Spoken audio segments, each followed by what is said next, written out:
ఉత్తరప్రదేశ్ రాష్ట్రం మధురలో జరుగుతున్న యమునా పుష్కరాలకు వచ్చిన భక్తులకు నిత్య అన్నదాన సమాజం ద్వారకా తిరుమల చైర్మన్ నారాయణమూర్తి ఆధ్వర్యంలో అన్నప్రసాద వితరణ కార్యక్రమం పెద్ద ఎత్తున నిర్వహిస్తున్నారు. ఈ కార్యక్రమానికి మదనపల్లె నుంచి సీనియర్ సిటిజన్స్ వెల్ఫేర్ అసోసియేషన్ రాష్ట్ర ఉపాధ్యక్షులు డాక్టర్ ఎన్ మునుగోపాలకృష్ణ, వారి సత్యమణి ధనలక్ష్మిలు హాజరై సహాయ సహకారాలను అందిస్తున్నారు. ద్వారకా తిరుమలలోని శ్రీ వెంకటేశ్వర బ్రాహ్మణ నిత్యాన్నదాన ట్రస్ట్కు చైర్మన్గా ఉన్నాను.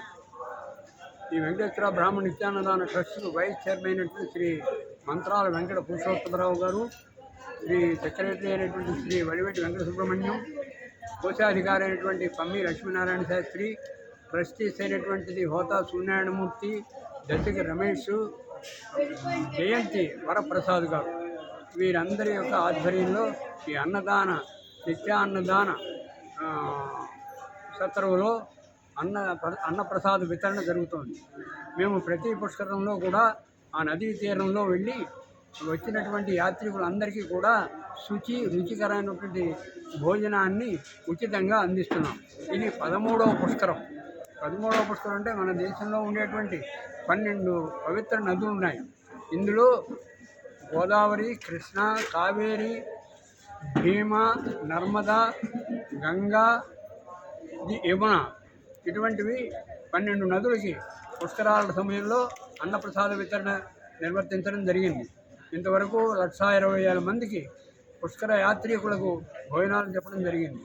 ఈ సంవత్సరం యమునా నది పుష్కరాలు అంటే బృహస్పతి కర్కాటక రాశిలో ప్రవేశించినప్పుడు జూన్ 12 నుంచి జూన్ 13 వరకు యమునా నది పుష్కరములు జరుగుతుంటాయి. వాటికి వచ్చినటువంటి యాత్రికులకు ఉచిత భోజనం వారికి రుచి అయినటువంటి భోజనం మేము ఇక్కడ పెట్టడం జరుగుతోంది. కారణం ఏమిటంటే వచ్చిన యాత్రికులు ఈ యొక్క వారి పెద్దలు, చనిపోయిన పెద్దలకి పిండ ప్రదానం చేసుకుంటారు, పుణ్యస్నానాలు చేస్తారు, దైవ దర్శనం చేసుకుంటారు. ఈ 12 రోజులు కూడా 3,000,000 దేవతలు కూడా ఆ నదీ పరివాస ప్రాంతంలోనే వారు నివసిస్తూ ఉంటారు. వారి ఆశీస్సులు పొందడం కోసం పుణ్యస్నానాలు ఆచరిస్తూ దైవ దర్శనం చేసుకుంటారు. అటువంటి వారికి రుచికరమైనటువంటి భోజనం కావాలి కనుక వాటిని మా నిత్యాన్నదాన ట్రస్ట్ వారు ఆ భోజనాలు ఏర్పాటు చేస్తున్నాం. ఇంతవరకు కూడా ఈ యొక్క యమునా తీరములో బృందావన క్షేత్రంలో మేము 3,500 మందికి భోజనం ఏర్పాటు చేశాం.